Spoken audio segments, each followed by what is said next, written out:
ETF index mutual funds నేర్చుకుని stock మార్కెట్లో రాణించాలనుకుంటున్నారా? వెంటనే ఈ నెంబర్కి కాల్ చేయండి.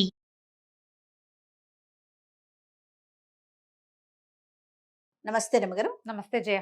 రమగారు, కొంతమంది బాధపడుతూ ఉంటారు. నేను ఏ తప్పు చేయకపోయినా ఎప్పుడు నాకు అవమానం జరుగుతూనే ఉంది, అపవాదులు మోయాల్సి వస్తూనే ఉంది, అందులో నా ప్రమేయం లేదు, ఏదో పోనీ ఇంతున్నా ఇంత మోయాల్సి వస్తుంది అనేసి దాని నుంచి అంటే ఎలా ఉంటారంటే కుంగిపోతారు రమగారు.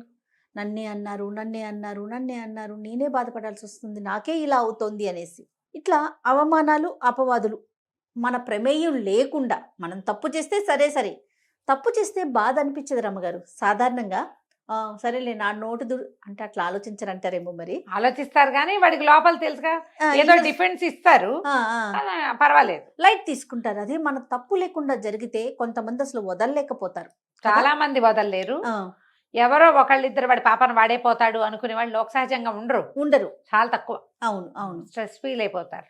అది వెన్నాడేసి నుంచి తీయలేకపోతారు రమ్మగారు. తిండి తిండ్రు, నిద్రపోరు, ఇంకా ఎంత నీరసంగా అయిపోయి వేరే పని మీద ఫోకస్ కూడా చేయరు. పోనీ మీరు అన్నట్లుగా వాడి పాపను వాడేపోతాడు, యూనివర్స్ చూస్తుంది, ఇట్లా ఓవరాల్ గా ఆలోచించుకోలేకపోతారు కదా. వీటి నుంచి బయటపడాలంటే ఎట్లా? మొదట స్ట్రాంగ్ మెంటాలిటీ డెవలప్ చేసుకోవాలి. అవును రమ్మగారు. మనసు దృఢపరచుకోవటం.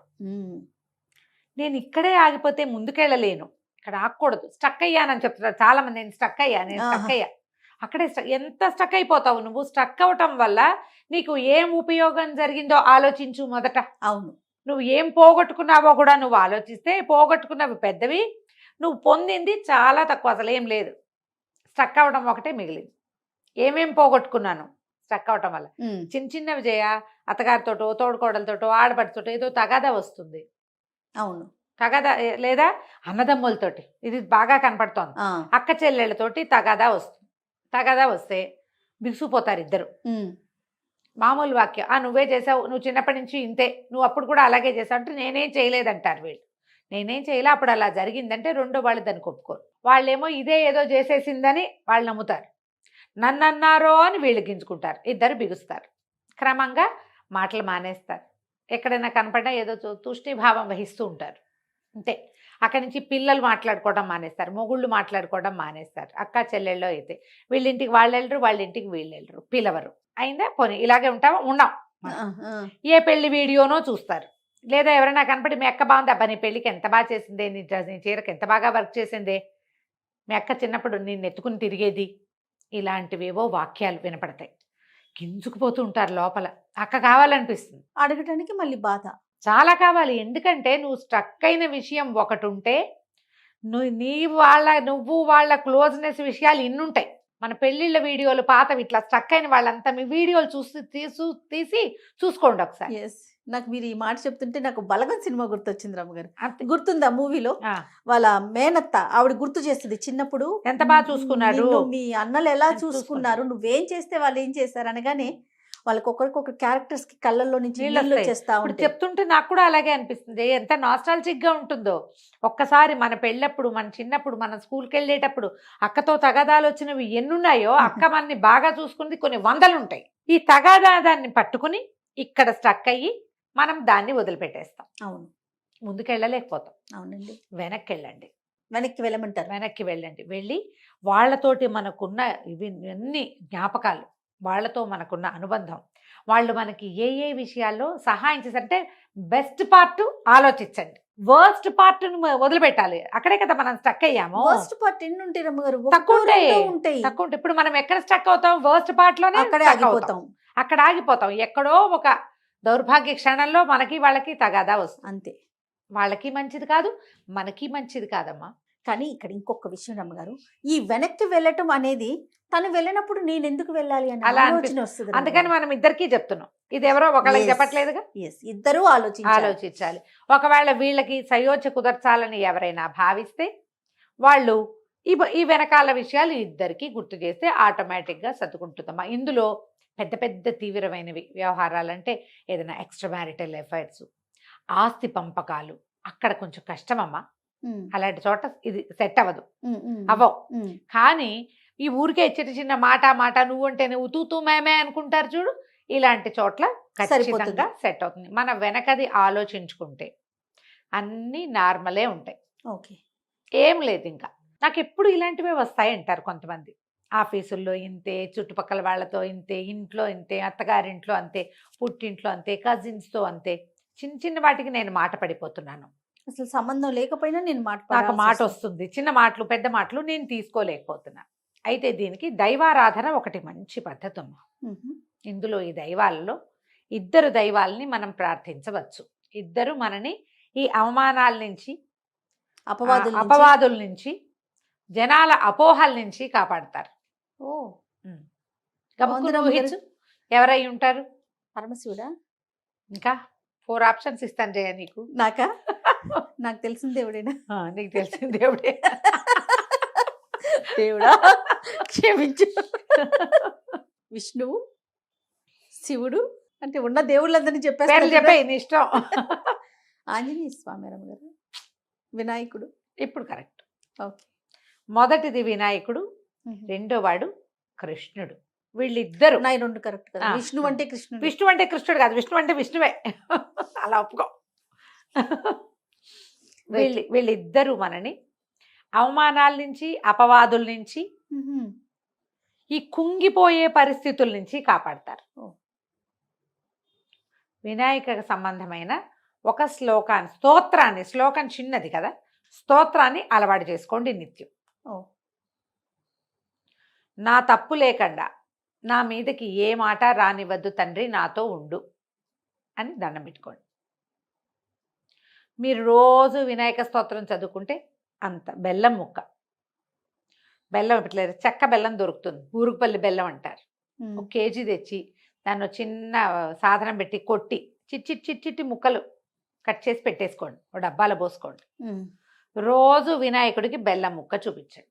బెల్లం ముక్కకి మడి మశానం ఏమీ లేవమ్మా, ఏ అంటూ ఉండదు.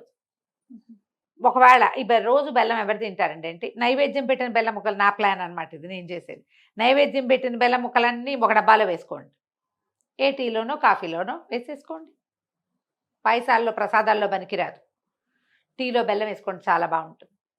బ్లాక్ కాఫీలో బెల్లము బాగుంటుంది, కషాయంలో బెల్లము బాగుంటుంది. అసలు మీరు ఏం చెప్పదలుచుకున్నారు రమ్మగారు? కాబట్టి బెల్లం ఎలాగా అన్న అనుమానం మీకు లేకుండా చెప్తున్నాను. నెక్స్ట్ ప్రశ్న అదే ఉంటుంది, ముందే చెప్పేసి. సరే, వినాయకుడికి ఏం చదువుకోవాలి? వినాయకుడికి మనము తెలుగు పద్యాలు దొరుకుతాయి, అవి చదువుకోవచ్చు.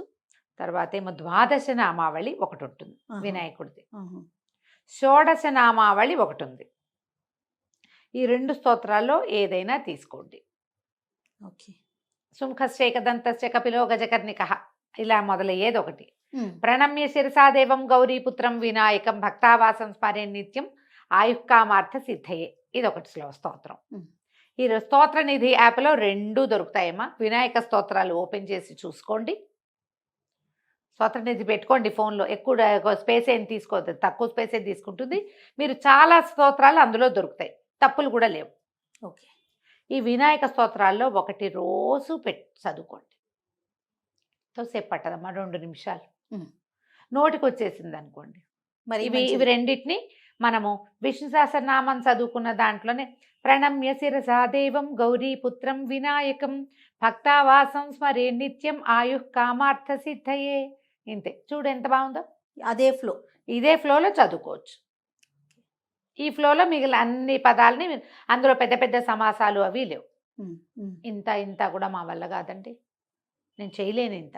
ఇంకా ఈజీ చెప్పండి అంటే, రోజు శుక్లాంబరధరము అగజానన పద్మార్కము చదువుకోండి. ఈ 2 అందరికీ వస్తాయి కదా. పిల్లలకి మనం మొదట నేర్పించేదే వినాయక స్తుతి. ఈ 2 శ్లోకాలు పెట్టుకోండి. బెల్లం ముక్క కామన్ దేనికైనా. ఒక దీపం పెట్టడం, ఒక అగరబత్తి వెలిగించడం, చదువుకోండి. మీరు ఏం చదువుకుంటారో అన్నీ చదువుకోండి, ఏమి చదువుకో, ఇది ఒకటే చదువుకోండి, మీ ఇష్టం. దీని తర్వాత వాడు కృష్ణుడికి సంబంధించిన ఏదైనా ఒక స్తోత్రం తీసుకోండి. మా భాగవతంలో ధ్రువుడికి నారదుడు ఉపదేశించినది ఓం నమో భగవతే వాసుదేవాయ కనపడుతుంది క్లియర్గా. ఎవరైనా పురోహితుడు మన ఇంటికి వచ్చేవాళ్ళు ఉంటే వాసుదేవ మంత్రం ఉపదేశించండి గురుగారు అని ఉపదేశం పుచ్చుకోవచ్చు. లేరు, మనమే ఓం నమో భగవతే వాసుదేవాయ చెప్పుకోవచ్చు. రమ్మగారు, ఎప్పుడు నేను ఒకటి ఈ విషయం అడుగుదాం అనుకుంటున్నాను. మనం చదువుకునే దానికి అదే మంత్రం గురువు ఉపదేశించిన దానికి తేడా ఏముంటుందండి? చాలా ఉంటుంది జయ. ఒక గురువు దగ్గర నేను ఉపదేశం తీసుకున్నాను ఈ మంత్రం అని చెప్తూ ఉపదేశం ఉంటారు. తీసుకుంటే ఉపదేశం వల్ల ఏమవుతుంది, గురు ఉపదేశం వల్ల సరైన దారిలో నడుస్తాం మొదటిది. మ్హూ. ఏం చేయాలి ఏం చేయకూడదు అనే క్లారిటీ ఉంటుంది రెండోది. మూడోది, నువ్వేదైనా పొరపాటు చేస్తే నిన్ను దిద్దుతాడు గురువు. నీవేదైనా తప్పు చేస్తే నీకు ఉపదేశించిన గురువుదే ఆ తప్పు, కానీ నీ తప్పు కాదు. నువ్వు తప్పు చదువుతుంటే నీ కరెక్టే నీ వరకు. ఆ తప్పుల మోత గురువు తీసుకుంటాడు. మనం చీకటిగా ఉంది జయ, ఎక్కడికో వెళ్తున్నాం, లైట్ లేవు, దారి తెలీదు, కళ్ళు పొడుచుకున్న కానరాన్ని చీకటి.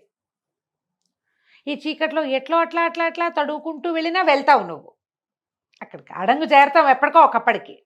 ఎవరైనా మన చేయి పుచ్చుకున్నారు, మన ముందు నడుస్తున్నారు, మన చెయ్యి పుచ్చుకుని చెయ్యి వెనక్కి చెయ్యి అందించి నడుస్తున్నారు, అతనిలోంచి ఒక కాంతి వస్తుంది. ఆ కాంతిలో నువ్వు నడిచి వెళ్ళిపోతావు చూడు, సులువుగా. ఏది ఈజీ, ఇదే అదే. అంతేకా, పట్టుకుని నడిపిస్తేనే కదా సులువుగా వెళ్ళిపోతాం. ఒకవేళ నిన్ను గోతలో దింపాడు అనుకో ఆయన, ఆ ముందు తీసుకెళ్ళేవాడు, నీ తప్పు కాదు, గోతలో దిగిన తప్పేం ఉండదు నీకు, గురువుది తప్పు అవుతుంది. ఇప్పుడు అందుకని ఆధ్యాత్మిక గురువు అనేది మనం ఎప్పుడు చెప్పుకుంటాము, ఎవరైనా గట్టిగా ఈ మంత్రాల్ని దీంట్లో ఉన్నవాళ్ళు, ఉపదేశం ఇవ్వగలిగే అర్హత ఉన్నవాళ్ళు, వాళ్ళు కూడా ఆ అర్హత ఉన్న గొప్పవాళ్ళు కూడా అందరికీ ఇచ్చేయరు. ఎవరు దీనికి తగిన వాళ్ళో పాత్రత చూసి చేసుకోగలిగే దాన్ని చూసే ఇస్తారు. అందుకని యూట్యూబ్ గురువులు అనుకోకండి, మామూలుగా చెప్తాను, నేను చెప్పినా కూడా అంతే, నన్ను గురువుగా అనుకోకండి అమ్మా. మంచి మాట చెప్పడానికే, మంత్రానికి మనం పనికిరాం, శ్లోకానికి పనికొస్తాం. ఈ శ్లోకం చదువుకోండి అని చెప్పచ్చు. మంత్రము డిఫరెంట్ ఫ్రమ్ శ్లోకం సార్వజనీయమైంది, చదువుకోవచ్చు అందరూ. మంత్రం అట్లా కాదు, వచ్చే పవర్ హౌస్ అది. ఇక్కడ కూడా అంతే, మీరు చదువుకోదలుచుకుంటే ఓం నమో భగవతే వాసుదేవాయ చదువుకోండి, లేదు మీకు వచ్చు చక్కగా కృష్ణాష్టకం చదువుకోండి. కృష్ణ నాతో ఉండు తండ్రి, నన్ను తీసుకెళ్ళు సరిగ్గా, నాకు ఏ ఇబ్బందులు రానివ్వద్దు, నాతో ఉండు. నువ్వు మీతో ఎప్పుడు ఉంటాడు, ఎవరైనా మనతో ఎప్పుడు ఉంటారు జయ, మనం ఉంచుకుంటే కాదు, అంతేగా, ఉంచుకోవాలి. ఇప్పుడు పిలవాలి, మనం పిలిస్తే వస్తాడు, ఉంచుకోవాలి. కృష్ణుడు పిలిస్తే గాని రాడమ్మా. అసలు విష్ణుతత్వమే పిలిస్తే గాని రాని తత్వం, చాలా పిలవాలి, పిలిచేదాకా రాడు.